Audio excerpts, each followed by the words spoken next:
I'm Ava, a 28-year-old pastry chef. I love my job. It allows me to be creative and make people happy with my cakes and pastries. I live in a small but cozy house that I bought with my husband, Daniel. We met 2 years ago, and it was love at first sight for both of us. Daniel works as a software engineer. He's quiet and serious, but he has a good heart. We got married a year after we met, and life has been mostly good, except for one problem: my mother-in-law, Mrs. Eleanor Hamilton. From the day I met her, Eleanor made it clear she didn't like me. She's a tall, stern woman who always says what she thinks. She raised Daniel by herself, and they are very close. She wanted Daniel to marry her friend's daughter, Emily, and she told me so the first time we met. Emily is around our age, pretty, and she works as a lawyer. Eleanor often talks about how smart and talented Emily is. One sunny Saturday morning, I was in the kitchen preparing a new cake recipe for my blog. Daniel was in the living room, working on his laptop. I heard the front door open and Eleanor's voice calling out. "Ava, dear, are you home?" she said, her tone polite but cold. "Yes, Mrs. Hamilton, I'm in the kitchen," I replied, trying to sound cheerful. She walked in, looking around with a disapproving frown. "I see you're baking again. Don't you think you should find a real job?" I sighed quietly. "I love baking, Mrs. Hamilton. It makes me happy." She sniffed. "Well, Emily just got promoted at her law firm. She's doing so well." I forced a smile. "That's great for her." Eleanor walked over to the counter and picked up a cookie. "I still think Daniel would have been better off with her."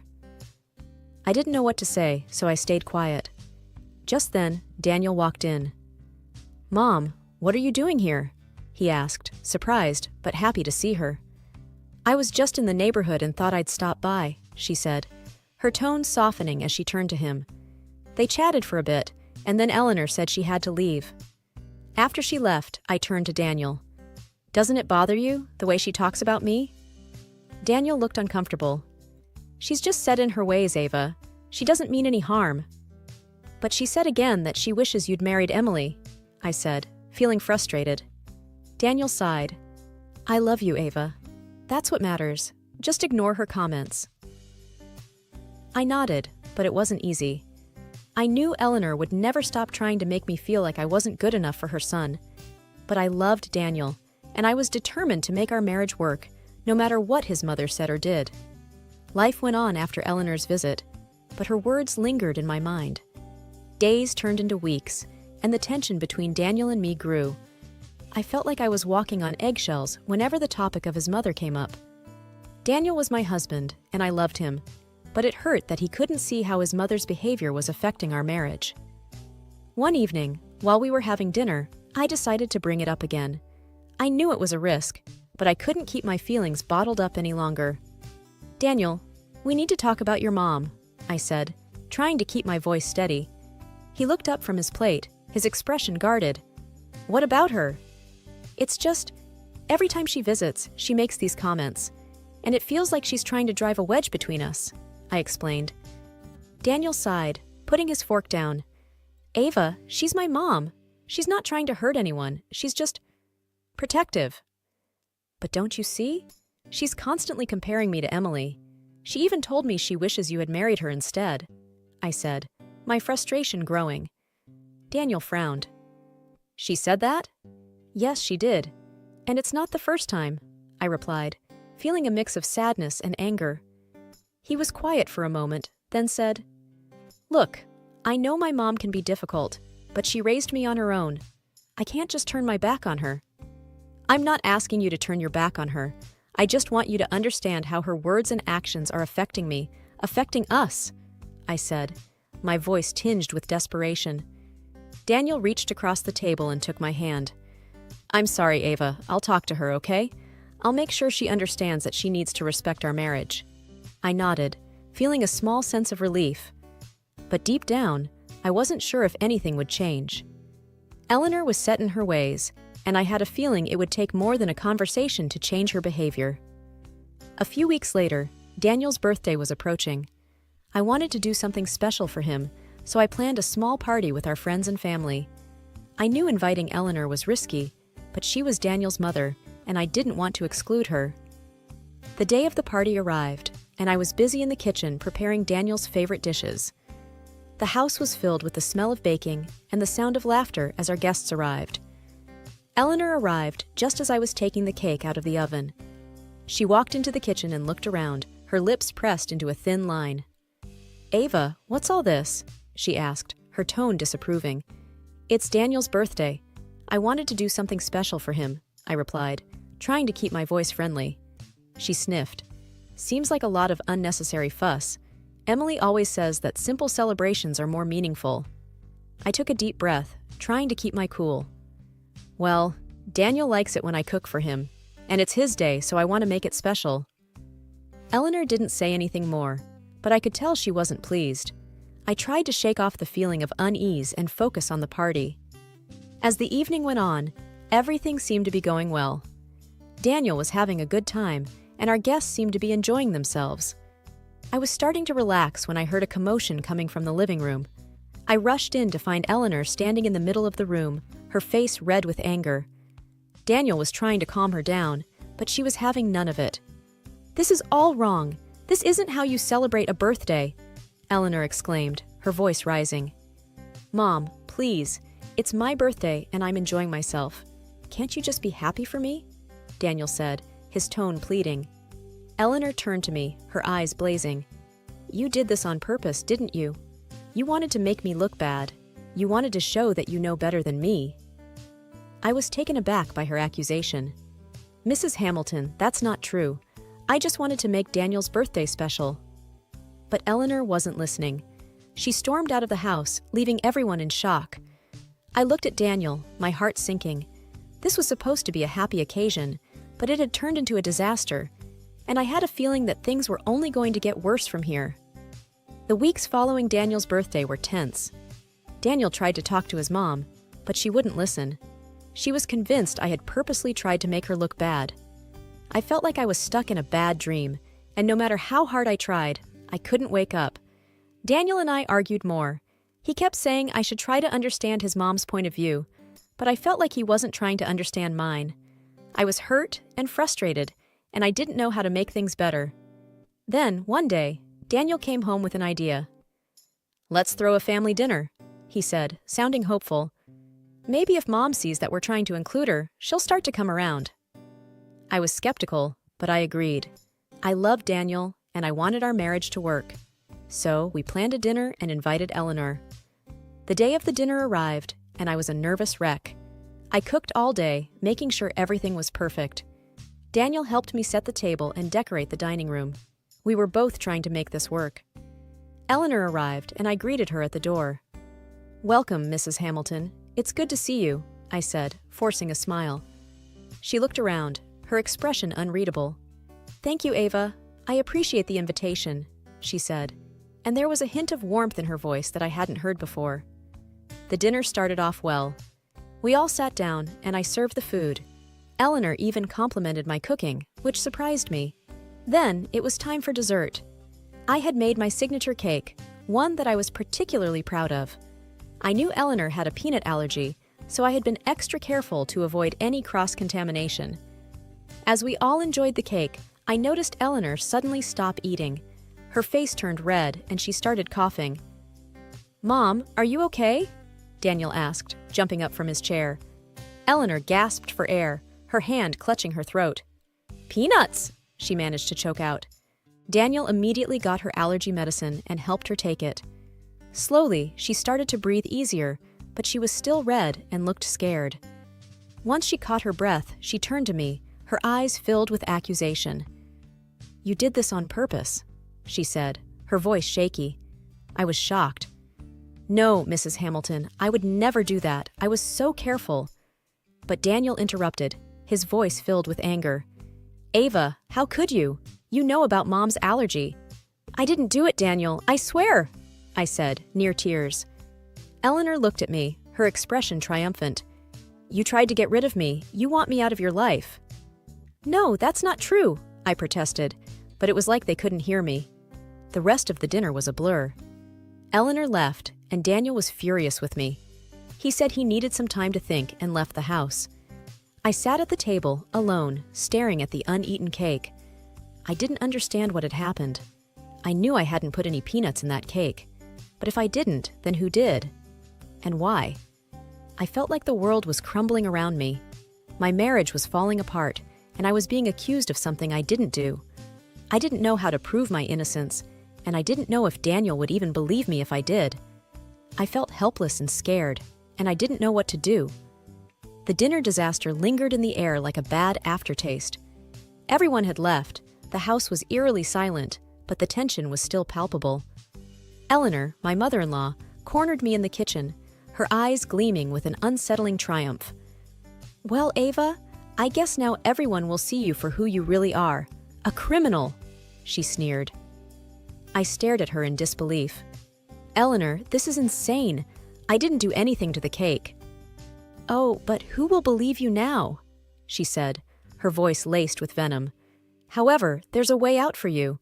Divorce Daniel and sign the house over to him. Do that, and I won't go to the police."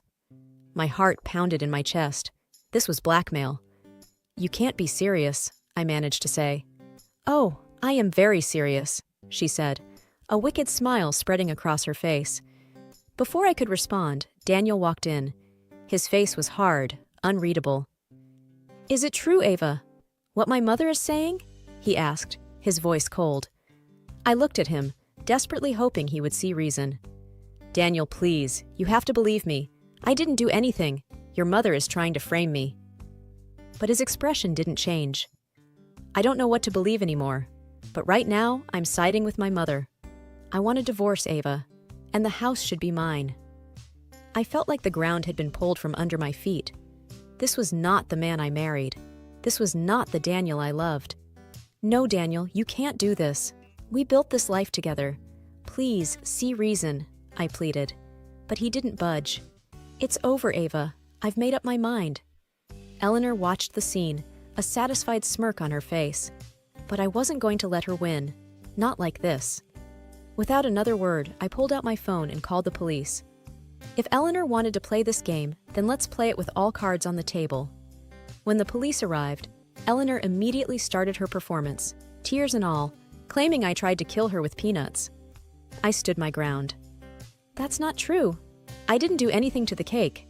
She's trying to frame me because she wants me out of her son's life." The officers looked between us, clearly trying to figure out who to believe. And then I took out my main trump card. I had installed them in the kitchen for my baking blog. "Wait," I said. "There might be footage. We can check the kitchen cameras." Everyone's eyes turned to me. Daniel looked confused, but Eleanor's face drained of color. We all went to the kitchen, and I pulled up the footage on my laptop. The video showed the kitchen, the cake on the counter. And then, there she was, Eleanor sneaking into the kitchen, looking around before pulling something out of her purse and sprinkling it over the cake. The room fell silent as the truth revealed itself on the screen. Eleanor tried to speak, to explain, but her words were empty. The evidence was right there. Daniel looked from the screen to his mother, his face a mix of shock and betrayal. The police took Eleanor away, and Daniel and I were left in the echoing silence of the house. He tried to apologize, to explain, but the damage was done. Trust, once broken, is not easily mended. The day of the court hearing arrived like a storm, full of tension and uncertainty. The courtroom was intimidating, with its high ceilings and the judge's stern gaze. My heart pounded as I took my seat, feeling like I was in some surreal movie. The proceedings began, and Eleanor, my mother-in-law, was the first to take the stand.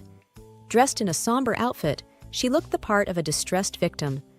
Her performance was Oscar-worthy. With trembling hands and a quavering voice, she portrayed herself as an innocent, wronged by my alleged malicious actions. I can't believe she would do something like this to me," Eleanor whimpered, dabbing her eyes with a tissue. My fists clenched in my lap. It was infuriating to watch she poses as a victim. Then, without warning, Eleanor clutched her chest and collapsed, feigning a faint. The courtroom erupted into chaos. "Is there a doctor here?" someone shouted. I sat there, frozen, as people rushed to her aid. This was another one of her theatrics, but it was working. The judge called for a recess, and Eleanor was taken out of the courtroom, still playing the role of the frail, aggrieved mother. When the trial resumed, it was Daniel's turn to testify. My heart ached as I looked at him, the man I once loved, now a stranger willing to believe the worst in me. "Your Honor, I can't express how shocked I was," Daniel said, his voice steady but cold. "I trusted Ava, and to think she could have done something so heinous." His words cut through me like a knife. He was completely under his mother's spell, blinded by her manipulations.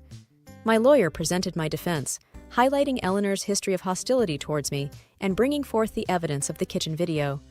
The footage was clear, showing Eleanor surreptitiously adding peanuts to the cake. As the video played, there were murmurs in the courtroom. Eleanor's facade began to crumble, but she still clung to her act. "This is a setup! She's trying to frame me!" Eleanor cried out, but her words sounded hollow now. The judge watched the video intently, his expression unreadable. When it finished, he called for a recess to deliberate. Sitting there, waiting for the verdict, felt like an eternity. My entire life hung in the balance, based on the decision of a man who had never met me before today. Finally, the judge returned. The courtroom fell silent as he began to speak. After reviewing the evidence presented, it is clear that the allegations against Mrs. Ava Hamilton are unfounded. The video footage shows Mrs. Eleanor Hamilton adding the allergen to the cake herself.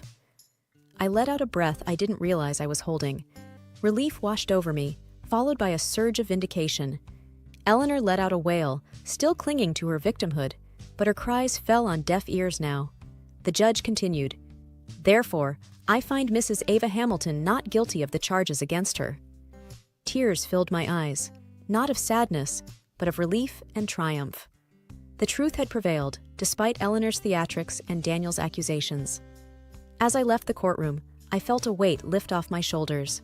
It was over. I had faced my fears and stood up for myself.